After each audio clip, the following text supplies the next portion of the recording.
gündeme gelecek meselelerden bir tanesi. Evet.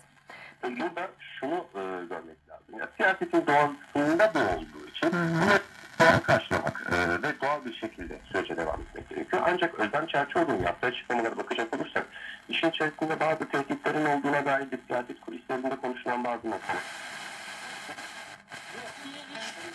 Bir gün ashabıyla oturur, üzerinde yolculuk belirtisi bulunmayan ve ashab-ı kiramın tanımadığı bir adam çıka gelir.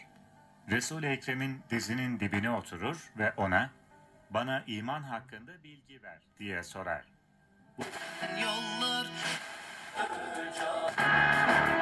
Karşılayan ve dünyaya askerlik sanatını konuşulacaksa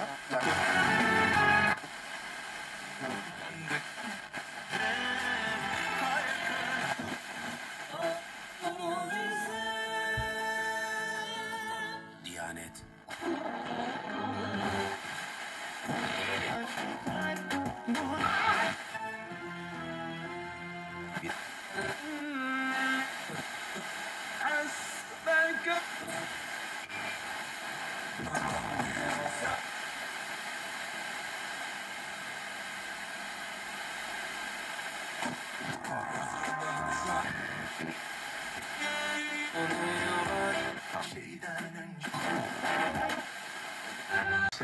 Bir şey söyleyeceğim ya.